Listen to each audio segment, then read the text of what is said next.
Capítulo 1. La vida perfecta. Matthew Free siempre había creído en construir algo real. A los 34 años, había pasado la última década transformando su pequeña consultora de seguridad en una de las operaciones más respetadas de Seattle. Su especialidad era la informática forense y la seguridad corporativa, ayudando a empresas a parchear vulnerabilidades antes de que los hackers pudieran explotarlas. El trabajo era constante, el dinero bueno, y se había ganado una reputación por ser meticuloso, paciente e imposible de engañar. Había conocido a Carolyn Shields hacía 3 años en una gala benéfica en el centro de Seattle. Ella era representante de ventas farmacéuticas, pulida y elocuente, con una risa fácil que había captado su atención al otro lado de la sala. Ella se acercó primero, comentó sobre su reloj, un Omega Vintage que su abuelo le había dejado, y hablaron durante 2 horas seguidas. 6 meses después, se casaron. Su vida juntos se había establecido en un ritmo cómodo. Carolyn viajaba con frecuencia por trabajo, a veces ausente durante días, visitando hospitales y clínicas en todo el noroeste del Pacífico. A Matthew no le molestaba.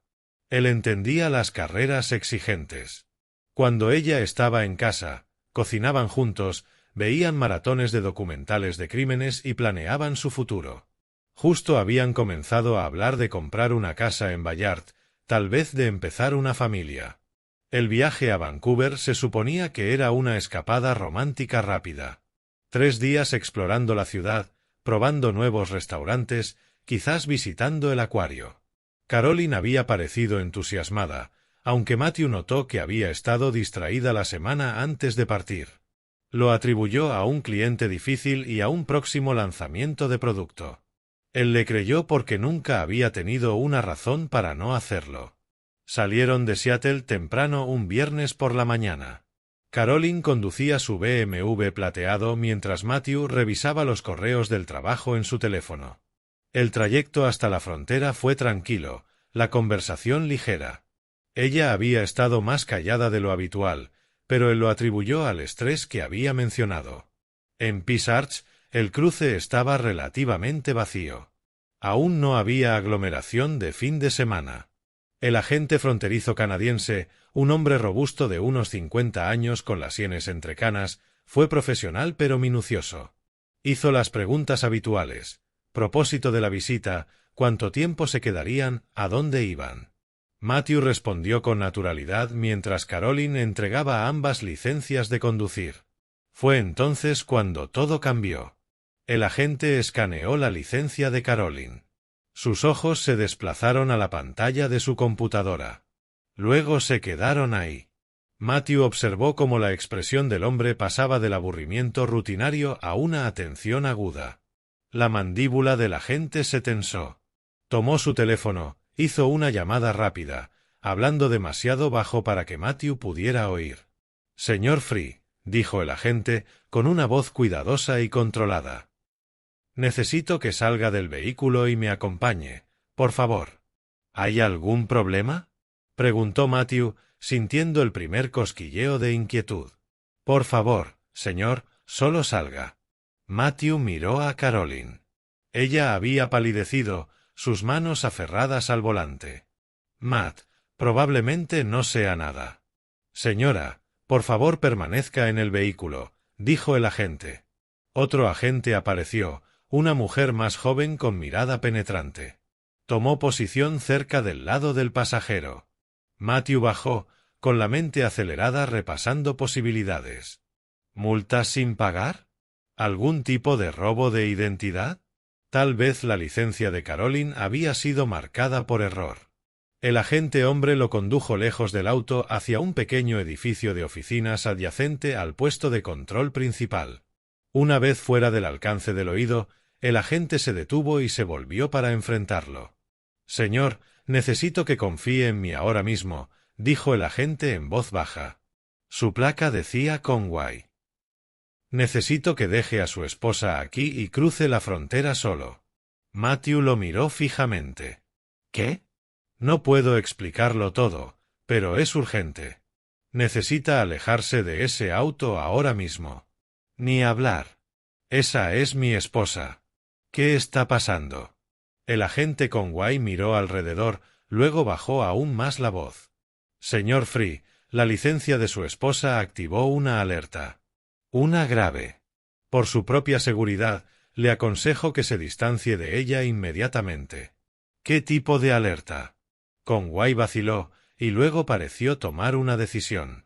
Llevó a Matthew a una pequeña sala dentro del edificio. El espacio era austero. Un escritorio, 2 sillas, monitores de seguridad en la pared que mostraban varios ángulos del cruce fronterizo. Conway buscó algo en una tableta y la giró hacia Matthew. La pantalla mostraba la información de la licencia de conducir de Caroline, pero debajo había una cascada de alertas marcadas en rojo. Los ojos de Matthew escanearon el texto rápidamente, su entrenamiento y su instinto de análisis de seguridad activándose automáticamente. Lo que vio le heló la sangre. Notificación roja de Interpol activa. Sujeto, Caroline Jan Shields. Alias. Identidad real, Cassie Marie Galvin. Se busca por conspiración para traficar sustancias controladas. Lavado de dinero. Cómplice de homicidio. Última asociación conocida, red de distribución del cártel Sinaloa. Abordar con extrema precaución. Sujeto considerado peligroso. Matthew sintió que el piso se inclinaba bajo sus pies. Las palabras se desdibujaron y volvieron a enfocarse. Homicidio. Cártel. Esto tenía que estar mal. Esta era su esposa. La mujer que lloraba con los comerciales de refugios de animales, que le hacía café todas las mañanas. ¿Quién? Agarró el borde del escritorio. Tiene que haber un error, dijo, pero su voz sonó lejana. Lo siento, dijo Conway, y en realidad parecía sentirlo. Verificamos la biometría. Es ella. La mente de Matthew daba vueltas. 3 años, 3 años de matrimonio. ¿Cuánto había sido una mentira? ¿Qué pasa ahora? Oyó que se preguntaba a sí mismo. Tenemos unidades posicionándose ahora mismo. Esto se va a manejar con mucho cuidado, pero usted necesita no estar cerca cuando ocurra, por su propia seguridad y por la integridad del arresto.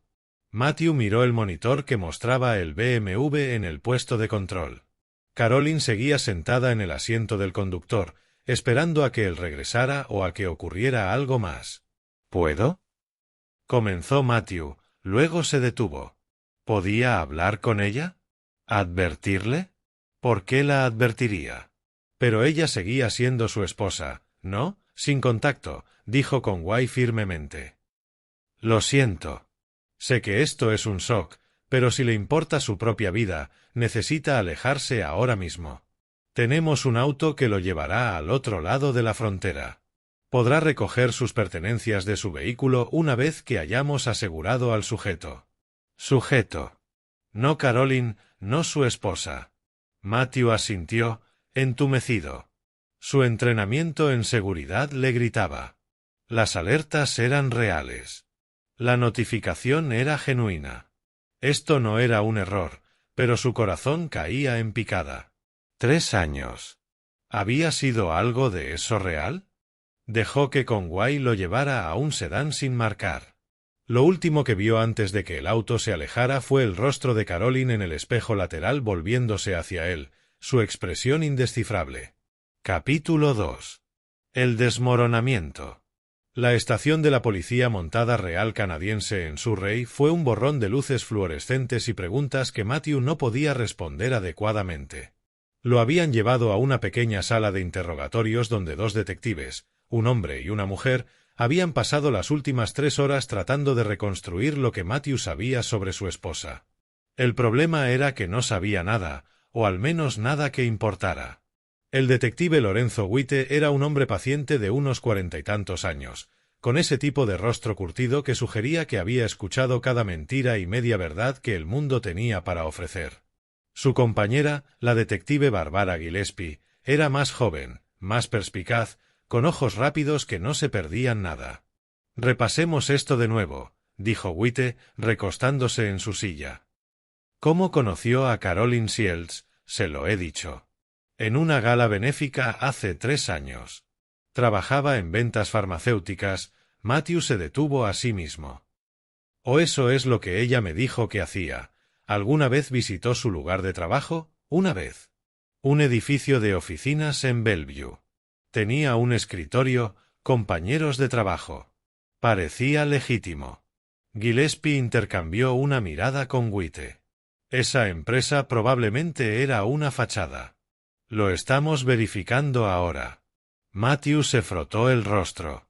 Apenas había dormido en el hotel donde lo habían alojado la noche anterior. ¿De qué se la acusa exactamente? White abrió una carpeta. Lo que sabemos es que Cassie Galvin era una coordinadora de logística para una operación de tráfico de drogas. No estaba en el nivel callejero. Era más inteligente que eso. Su trabajo era infiltrarse en cadenas de suministro farmacéuticas legítimas, identificar vulnerabilidades y facilitar el movimiento de sustancias ilegales.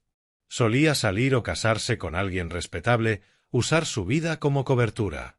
Las palabras golpearon a Matthew como golpes físicos. ¿Alguien respetable?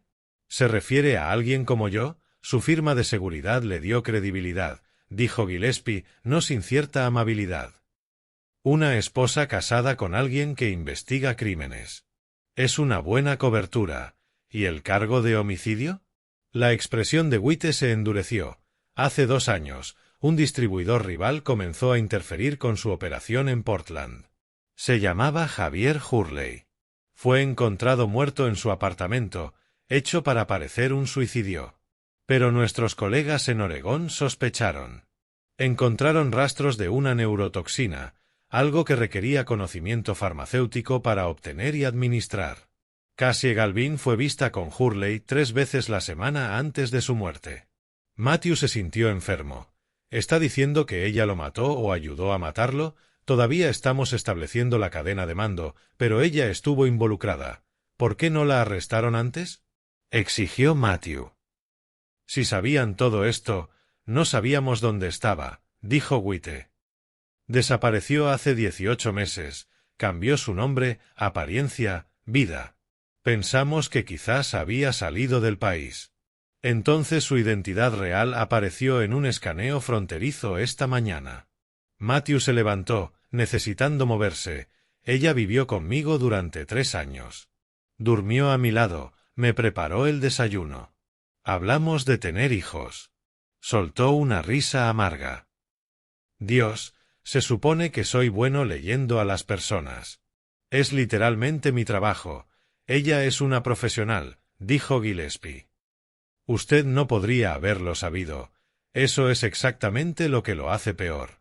Yo investigo fraudes. Busco patrones, inconsistencias, y me perdí todo. White cerró la carpeta. Hay algo más que debe saber. La arrestamos sin incidentes en la frontera. Está detenida ahora, pendiente de extradición a los Estados Unidos, pero durante el procesamiento no paraba de decir que quería hablar con usted. Matthew se volvió bruscamente. ¿Conmigo? Afirma que usted está en peligro. Que necesita escuchar lo que ella tiene que decir. Es manipulación, dijo Matthew, fríamente. Eso es lo que hace la gente como ella. Probablemente, coincidió White. Pero pensamos que usted debía saberlo. Es su elección si quiere verla. Matthew pensó en alejarse, subirse a su auto, manejar de regreso a Seattle y olvidar que esta pesadilla había sucedido. Pero en el fondo, él era un investigador. Necesitaba entender. Necesitaba saber qué tan gravemente había sido engañado. La veré, dijo. Capítulo 3. La primera verdad. La sala de interrogatorios era diferente desde este lado del vidrio. Matthew se sentó frente a la mujer que había conocido como Caroline Shields, viéndola claramente por primera vez. O quizás eso estaba mal. Quizás nunca la había visto realmente. Se veía más pequeña con el mono naranja. Su cabello recogido, sin maquillaje, pero sus ojos eran los mismos, oscuros, inteligentes, calculadores. Había estado mirando la puerta cuando lo llevaron adentro, y algo cruzó su rostro cuando lo vio. ¿Alivio? ¿Miedo? Ya no podía distinguirlo. Matt, dijo suavemente. No, su voz era hielo. Eso no va a funcionar conmigo ahora. Ella retrocedió como si la hubieran golpeado. Sé que me odias. Deberías hacerlo. Pero necesitas escuchar. No necesito hacer nada. La policía dijo que afirmaste que estoy en peligro. Así que habla, Cassie. Tenía que pensar en ella como Cassie ahora. Ella se inclinó hacia adelante. Sus manos estaban esposadas a la mesa, pero agarró el borde como si quisiera alcanzarlo. La gente para la que trabajé va a pensar que tú sabes cosas. No sé nada. Te encargaste de eso. Eso no importa. Son paranoicos y van a asumir que te conté sobre la operación. Van a ir tras ti para asegurarse. Matthew soltó una risa áspera. ¿Esta es tu jugada? Hacerme creer que necesito tu protección. Hacerme sentir de alguna manera en deuda contigo. No es una jugada, Matt. Por favor. Su voz se quebró. Sé que te mentí sobre todo. Pero nunca quise que te lastimaran. Eso sí fue real. ¿Real? Repitió Matthew. Tú no tienes derecho a usar esa palabra. Nada entre nosotros fue real. Algo de ello lo fue, insistió ella. Al principio, sí, fue una misión. Pero luego, para. Matthew se puso de pie. No me importa. Dile a la policía lo que creas que necesitan saber. Pero tú y yo, hemos terminado. Tienen a alguien dentro de la policía de Seattle, dijo Cassie rápidamente. Un detective llamado Ross Stewart. Está en su nómina. Si vas a la policía, ¿por qué creería algo de lo que dices? Porque voy a ir a prisión por el resto de mi vida. Gritó ella. No tengo nada que ganar mintiéndote ahora. Te van a matar, Matt. Y yo no, se detuvo, componiéndose. No puedo tener eso también en mi conciencia. Matthew la estudió. Esta era su especialidad, leer a las personas, encontrar la verdad entre las mentiras. Y debajo de todo su engaño, debajo de cada manipulación, vio algo genuino en su terror. Ella creía que alguien iría por él. ¿Quién específicamente? Preguntó. El hombre que dirige la operación se llama Francisco Santiago. Es cuidadoso, aislado. Nunca lo alcanzarás directamente. Pero su brazo ejecutor es un hombre llamado Ernesto Cardinis. Si envían a alguien, será él. Y Ross Stewart. Él les da información, los advierte cuando las investigaciones se acercan. Si vas a la policía de Seattle sobre todo esto, Stewart lo sabrá en cuestión de horas. Matthew archivó los nombres mentalmente. ¿Qué más? Hay un almacén al sur de Seattle, cerca del puerto. Está registrado bajo una empresa pantalla, Emerald Solutions. Ahí es donde procesan todo antes de la distribución. Pero Matt, tú no puedes. Yo decidiré qué puedo y qué no puedo hacer. Los ojos de Cassie se llenaron de lágrimas. Lo siento. Sé que eso no significa nada, pero lo siento. Tú merecías algo mejor que esto.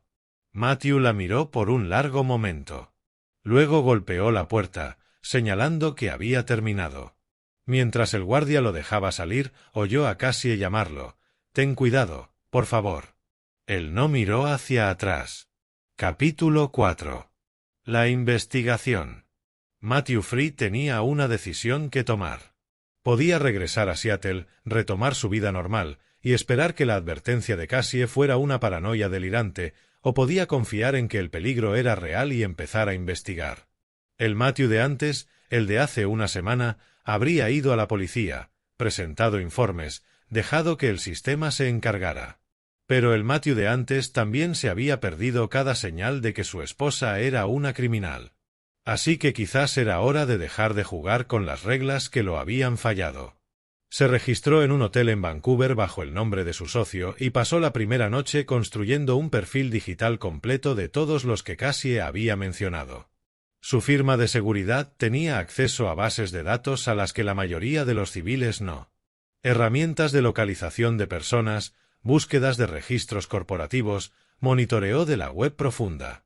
No era del todo legal, pero a Matthew ya no le importaban las violaciones menores. Francisco Santiago era un fantasma. Sin redes sociales, sin fotografías, un rastro de papel mínimo. Su nombre aparecía en exactamente 3 registros comerciales. Todas empresas pantalla que terminaban en cuentas offshore. El hombre sabía cómo mantenerse invisible. Ernesto Cardinís era más fácil. Tenía antecedentes, agresión, cargos por armas, sospecha de participación en 2 homicidios, aunque nunca fue condenado. Su última dirección conocida era en Tecoume, pero las fuentes de Matthew indicaban que había estado en Seattle con frecuencia durante los últimos 6 meses. Ross Stewart era el más interesante. 15 años en la policía de Seattle, detective condecorado, récord impecable. En el papel era un oficial modelo. Pero cuando Matthew ahondó en sus finanzas, accediendo a registros bancarios mediante métodos que definitivamente lo llevarían a la cárcel si alguien se enteraba, encontró depósitos irregulares que sumaban más de $300,000 en los últimos 2 años. El dinero provenía de cuentas offshore enrutadas a través de intercambios de criptomonedas para oscurecer el origen. Stewart estaba corrompido. Cassie había dicho la verdad sobre eso. Matthew se recostó, procesando la información. Si la operación de Santiago era tan cuidadosa como Cassie sugería, ya sabrían que ella estaba detenida. Estarían evaluando riesgos, decidiendo qué hacer con los cabos sueltos potenciales, lo que significaba que estarían mirándolo a él. Necesitaba algo con que negociar. Información que no pudieran permitirse que se expusiera. Y la necesitaba antes de que ellos hicieran su jugada. El almacén de Emerald Solutions era el punto de partida obvio. Pero ir a ciegas era un suicidio. Necesitaba hacer vigilancia primero. Matthew llamó a su socio, Jerry Conway, quien había estado atendiendo a los clientes mientras Matthew supuestamente estaba de vacaciones. Gracias a Dios, dijo Jerry al contestar. ¿Dónde diablos has estado? Te he estado llamando durante 3 días. Es complicado. Necesito un favor. Sin preguntas. Jerry guardó silencio por un momento. Habían servido juntos en inteligencia del ejército antes de fundar la firma.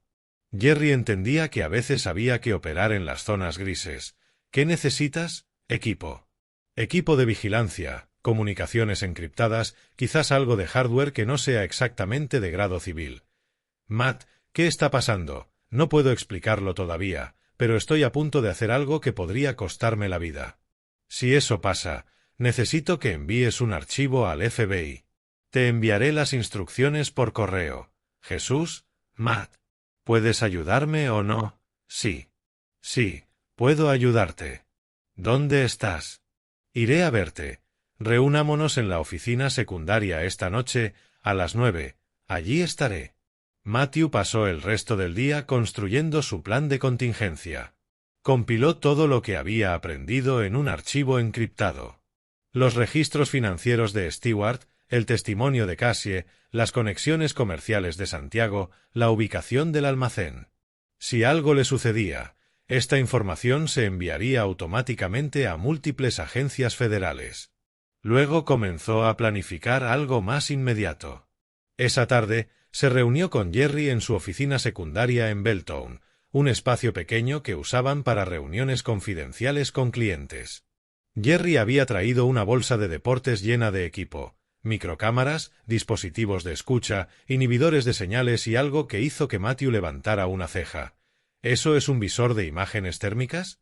Preguntó Matthew. Grado militar, confirmó Jerry. No preguntes de dónde lo conseguí. Pensé que dijiste que las preguntas estaban fuera de la mesa. Jerry le entregó la bolsa. Sea lo que sea que estés haciendo, sé inteligente. Eres uno de los buenos, Matt. No pierdas eso. ¿Y si los buenos ya perdieron? Preguntó Matthew en voz baja. Entonces te aseguras de que los malos pierdan peor. Capítulo 5. La trampa. El distrito de almacenes cerca del puerto de Seattle era industrial y aislado. Exactamente el tipo de lugar donde las operaciones ilegales podían funcionar sin llamar la atención. Matthew había pasado 2 noches vigilando Emerald Solutions desde una camioneta alquilada estacionada a 3 cuadras de distancia. El almacén en sí era discreto, un edificio de concreto bajo con ventanas mínimas y un muelle de carga, pero la seguridad era excesiva para una empresa de logística. Múltiples cámaras, puertas reforzadas, guardias que rotaban cada 4 horas. Definitivamente, este era el lugar. Matthew había documentado las llegadas y salidas de vehículos, fotografiando placas de matrícula y cotejándolas con sus bases de datos. La mayoría pertenecían a camiones comerciales que coincidían con rutas de envío legítimas, pero 3 vehículos destacaban: una Escalade negra que llegaba diariamente alrededor de la medianoche, una furgoneta blanca sin placas que entregaba cajas cada pocos días y un Lexus plateado que había visitado 2 veces, quedándose brevemente en cada ocasión. El Lexus estaba registrado a nombre de una empresa, propiedad de Francisco Santiago. Eso confirmaba la conexión. En su tercera noche de vigilancia, Matthew vio una oportunidad.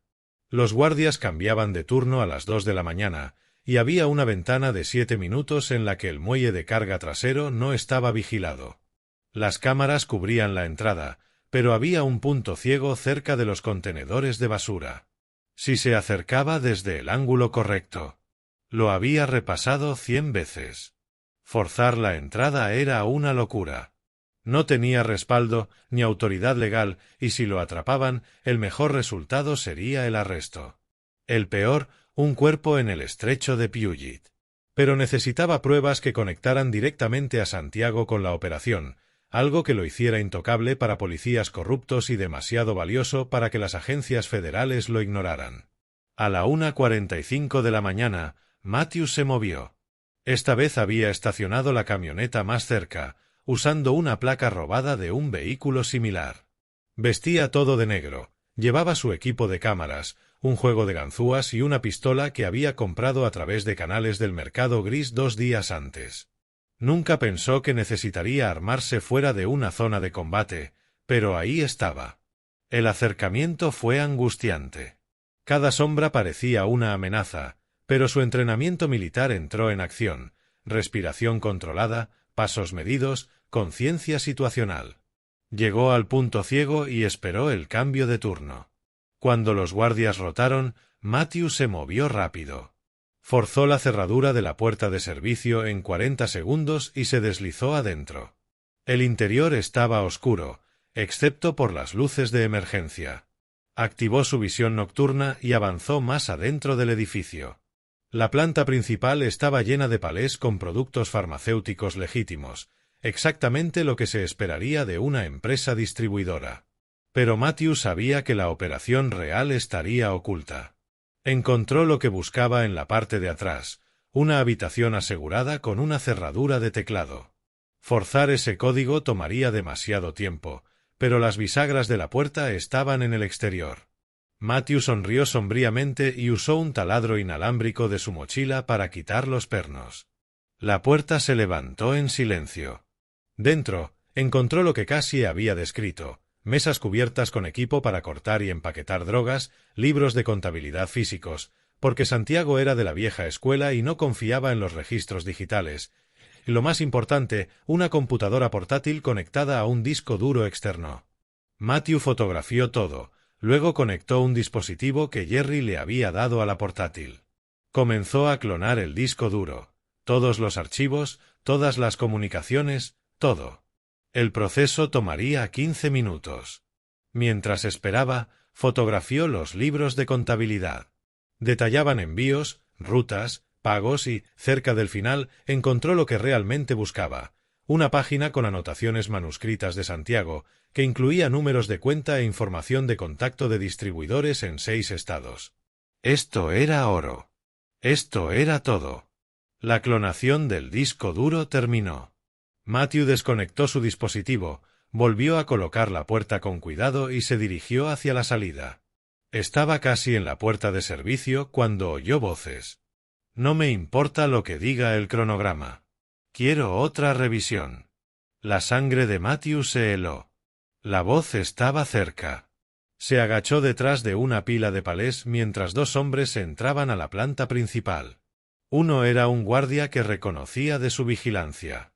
El otro era nuevo, alto, musculoso, con el tipo de rostro que había visto violencia y la había disfrutado. Tenía que ser Ernesto Cardanis. El jefe está paranoico, dijo el guardia. Desde que capturaron a Galvin, dijo Cardanis. Tiene razón para estarlo. Ella sabe demasiado y ese esposo suyo sigue suelto. El agarre de Matthew en su pistola se apretó. ¿Crees que él es un problema? Todo el mundo es un problema hasta que deja de serlo. ¿Dónde está Stewart? Debería estar aquí en 20. Trae archivos sobre el esposo. Hay que averiguar qué sabe. Se dirigieron hacia la oficina y Matthew vio su oportunidad. Se deslizó hacia la puerta de servicio, la abrió con cuidado y desapareció en la noche. Su corazón martilleaba, pero sus manos estaban firmes. Tenía lo que necesitaba. Ahora solo tenía que averiguar cómo usarlo. Capítulo 6. La alianza.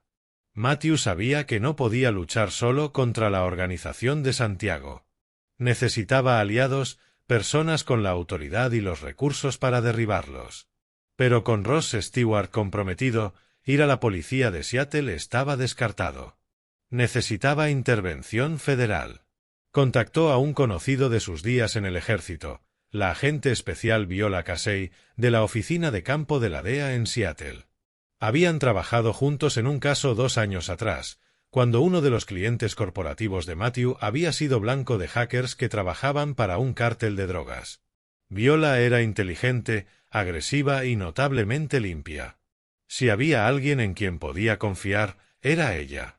Se reunieron en una cafetería en el mercado Pike Place.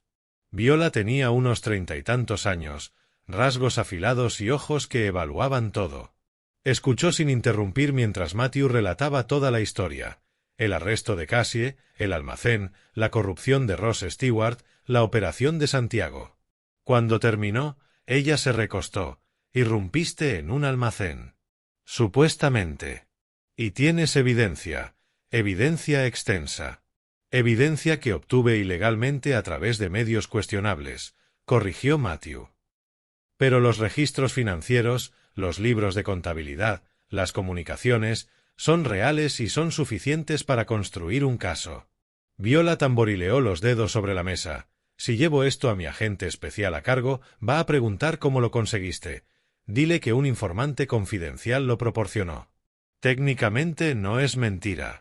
Yo soy el informante y confío en que mi identidad debe permanecer confidencial por razones de seguridad. Ella casi sonrió. ¿Has pensado en esto? He tenido tiempo. Viola sacó su teléfono. Envíame todo. Encriptado. Lo revisaré esta noche y veré si tenemos suficiente para proceder. Pero, Matt, si esto sale mal, si Santiago descubre que tú eres la fuente, eres un hombre muerto. Ya soy un hombre muerto si no hago nada. Al menos así me los llevo conmigo. Esa tarde, Matthew transfirió todos los archivos a Viola. Luego comenzó la fase 2 de su plan. La evidencia derribaría la operación de Santiago eventualmente, pero ese proceso podría llevar meses. Matthew no tenía meses. Cardanis ya lo estaba buscando, así que necesitaba atraerlos, hacer que se movieran antes de que estuvieran listos. Y para hacer eso, necesitaba convertirse en el cebo. Comenzó filtrando información. Usando una línea de denuncias anónimas, llamó a la policía de Seattle y reportó actividad sospechosa en el almacén de Emerald Solutions. La denuncia anónima fue directamente al escritorio de Ross Stewart, justo como Matthew había planeado. Luego, se hizo visible. Regresó a Seattle, se registró en un hotel del centro y se aseguró de que sus transacciones con tarjeta de crédito fueran rastreables. Quería que Santiago supiera exactamente dónde estaba. Viola lo llamó esa noche. ¿Estás loco? Te estás pintando un blanco en la espalda. Esa es la idea. Todavía estamos construyendo el caso. Necesitamos tiempo para coordinarnos con el FBI, obtener órdenes judiciales y en ese tiempo, ¿a cuántas personas van a herir? ¿Cuántos Javier Hurley más morirán mientras construimos el caso perfecto? Así no es como funciona esto. Así es como funciona ahora. Ya vienen por mí. Asegurémonos de que cuando lo hagan, ustedes estén listos. Viola guardó silencio un largo momento. ¿Quieres que usemos como cebo? Quiero que estén ahí cuando hagan su jugada. Que graben todo. Que lo documenten. Luego, usen eso para voltear a Cardanis contra Santiago, Esto es temerario, probablemente. Pero ya terminé de jugar a la defensiva. Posicionaré un equipo de vigilancia. Pero, Matt, si esto sale mal, entonces asegúrate de que mi evidencia no se desperdicie. Capítulo 7. El enfrentamiento. Ernesto Cardanis fue por Matthew un martes por la noche. Matthew llevaba 3 días de regreso en Seattle, moviéndose entre su apartamento, su oficina y el hotel, haciéndose un blanco fácil. Sabía que lo habían estado vigilando. Podía sentirlo en el cosquilleo en la nuca, en los autos que lo seguían un poco demasiado. Cuando finalmente sucedió, fue casi un alivio. Matthew estaba en su apartamento en Capitol Hill, aparentemente empacando algunas cosas de Cassie. En realidad, llevaba un micrófono oculto proporcionado por el equipo de Viola, y había 4 agentes de la DEA posicionados en edificios cercanos. Había dejado su puerta sin trancar. Cardanis no se molestó con la sutileza. La puerta se abrió de golpe a las 11 de la noche. 2 hombres entraron primero. Solo músculo, ambos armados. Cardanis lo siguió, con una expresión fría. Matthew Free, dijo Cardanis, cerrando la puerta tras de sí. Necesitamos hablar. Matthew se volvió desde el closet, manteniendo sus manos visibles. ¿Sobre qué? Sobre lo que tu esposa te dijo antes de que la encerraran. Ex esposa. Y no me dijo nada. Uno de los hombres, un matón de cuello grueso con la cabeza rapada, dio un paso adelante. No te hagas el tonto. Cassie Galvin está cantando como un canario. Sabemos que te dio información. Entonces saben más que yo, dijo Matthew. La policía me dijo que era una criminal. Eso es todo. Cardanis caminó por el apartamento, examinando cosas. Eres inteligente. Consultor de seguridad. Investigas a la gente para vivir. ¿Realmente esperas que crea que no indagaste? Indagué. Descubrí que mi esposa era una mentirosa. Decidí seguir con mi vida. Mira, no me lo creo. Cardanis tomó una foto del estante. Matthew y Cassie en el día de su boda. La estrelló contra la pared. Creo que sientes curiosidad. Creo que encontraste cosas y creo que eres un problema. Matthew sintió que la adrenalina se disparaba, pero mantuvo su voz serena. No sé nada que los amenace. Y aunque lo supiera, no soy tan estúpido como para hacer algo al respecto. Demuéstralo. ¿Cómo? Cardanis sacó un teléfono. Llama a la agente de la DEA con la que has estado hablando. Dile que te lo inventaste todo. Que estabas enojado por tu esposa y querías causar problemas. La sangre de Matthew se heló. Sabían sobre Viola, lo que significaba que tenían una fuente más profunda que Stewart. No sé de qué estás hablando. Cardanis le hizo una señal al matón, quien se movió rápido y golpeó a Matthew en las costillas. El dolor fue explosivo. Matthew se dobló, jadeando. Intentemos de nuevo, dijo Cardanis. Viola Casey. DEA. Te reuniste con ella en Pike Place. Le diste archivos. Ahora vas a deshacer eso. Matthew miró hacia arriba, haciendo cálculos. Si habían sabido de Viola durante días y no habían actuado contra ella, significaba que estaban siendo cuidadosos. Significaba que todavía temían la exposición, lo que significaba que su evidencia era sólida. No puedo ayudarte, logró decir Matthew a través del dolor. El matón lo golpeó de nuevo. Matthew cayó al suelo, con sabor a sangre en la boca.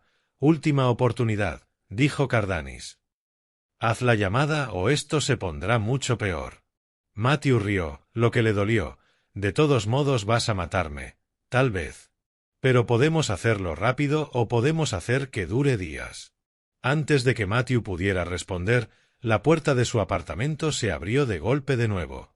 Pero esta vez eran agentes de la DEA con equipo táctico, armas en mano, gritando órdenes.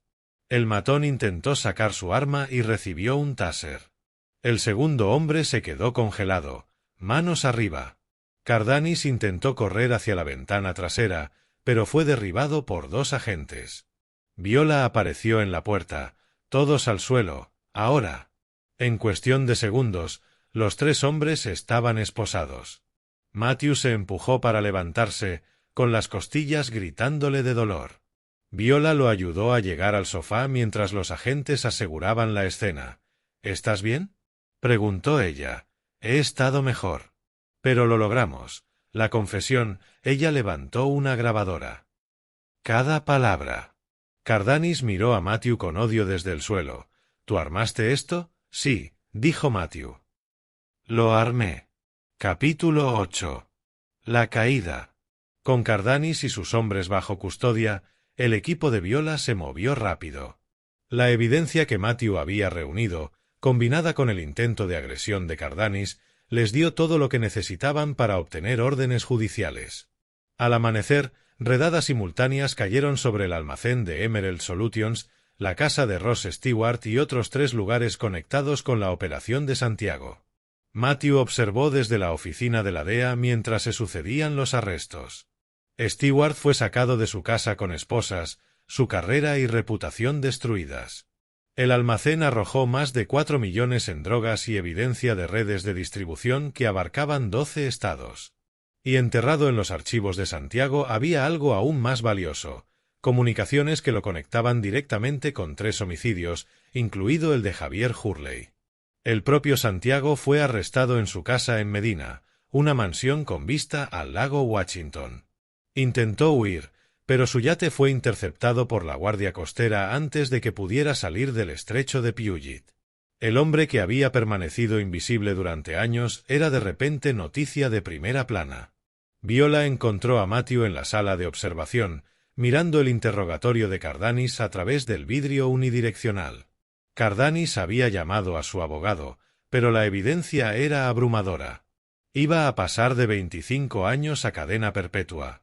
¿Cómo lo llevas?, preguntó Viola. Honestamente, no lo sé, dijo Matthew. Sus costillas estaban vendadas, los analgésicos atenuaban lo peor del dolor. Todo esto se siente surreal. Hiciste un buen trabajo.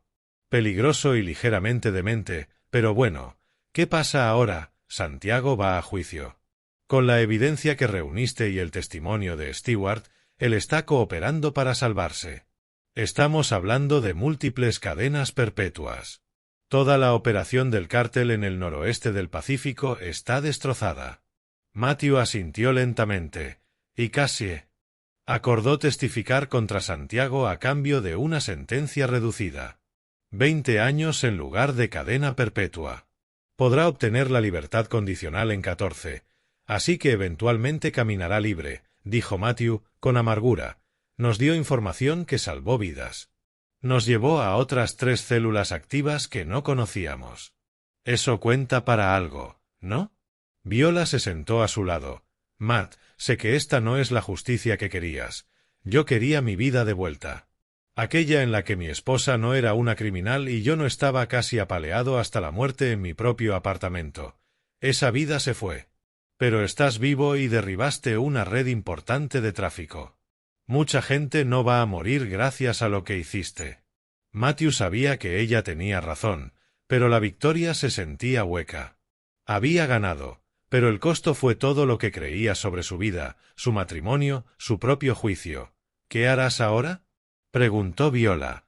No lo sé. Tal vez tomar unas vacaciones que no terminen en arrestos. Intentó sonreír. Tal vez averiguar cómo volver a confiar en alguien. Un mes después del arresto de Santiago, Matthew fue a visitar a Cassie en la prisión federal. El guardia lo guió a una sala de visitas fría, dividida por un vidrio a prueba de balas. Cuando ella entró, se veía más pálida y delgada, con el cabello recogido severamente. Pero sus ojos, esos mismos ojos claros, lo encontraron de inmediato. Se sentaron, cada uno con un teléfono. El silencio fue pesado, cargado de todo lo no dicho. Gracias por venir, dijo ella, su voz ligeramente ronca a través del receptor. No estoy seguro de por qué vine, respondió Matthew. Para cerrar algo. Lo entiendo. ¿Cerrar? No creo que esto se cierre nunca. No, supongo que no. Cassie miró hacia abajo, luego de nuevo a él. ¿Estás bien? Sé que te lastimaron. Estoy vivo. Eso parece ser suficiente por ahora. Siento mucho, todo, Matt. ¿Realmente? ¿Lo sientes? Matthew no pudo evitar que su tono fuera cortante. ¿Lo sientes por mí o porque te atraparon? Ella cerró los ojos por un segundo. Por todo. Por usarte. Por mentirte. Por traer ese mundo a tu vida. Nunca quise que te pasara nada, pero sabías que podría pasar. Sabías quiénes eran. Y aún así me pusiste en su camino. No al principio. Al principio, era solo una cobertura. Pero luego, te convertiste en algo más. Y para cuando quise sacarte, ya era demasiado tarde. Estaban observando. Siempre observando.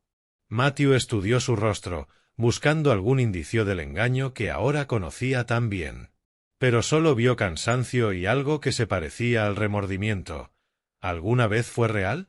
La pregunta salió antes de que pudiera detenerla. Cassie pareció luchar por encontrar las palabras. Fue real para mí. Los sentimientos se volvieron reales. Esa es la parte más peligrosa del engaño. Empiezas a creerte tu propio papel. Pero el fundamento, mi nombre, mi pasado, todo era una ficción. No puedes construir algo real sobre cimientos de mentiras. Lo sé ahora. Matthew asintió lentamente. Era la respuesta que había esperado, y sin embargo, dolió escucharla. 20 años es mucho tiempo, dijo finalmente. Es más de lo que merezco y menos de lo que algunos querían, respondió ella. Voy a intentar usar el tiempo. Aprender. Quizás, cuando salga, no, lo interrumpió Matthew, con firmeza pero sin crueldad. No hagas planes que me incluyan. No hay un nosotros después de esto. Esta es la despedida.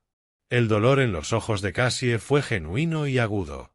Asintió, tragando con dificultad. Lo entiendo. Te deseo una buena vida, Matt. Una vida feliz. Lo digo en serio. Adiós, Cassie. Él colgó el teléfono primero. Se levantó y se alejó sin mirar atrás. No era un final feliz, pero era un final. Y a veces, eso es lo único que puedes pedir. Epílogo. Un nuevo comienzo. 3 meses después, Matthew estaba parado en el almacén vacío que se convertiría en su nueva oficina. Después de todo lo que había sucedido, quedarse en Seattle se sentía incorrecto. Demasiados recuerdos, demasiados fantasmas. Había vendido su parte en la firma de seguridad a Jerry, quien lo entendió completamente. El nuevo negocio sería diferente, más personal. Matthew Free Investigaciones, especializado en descubrir el engaño, el fraude y la corrupción. Ayudaría a personas a las que les habían mentido, manipulado y usado. Gente como él. El juicio había sido brutal. 6 semanas de testimonios, presentación de pruebas y ver a Cassie en el estrado. Se veía diferente, mayor, más dura.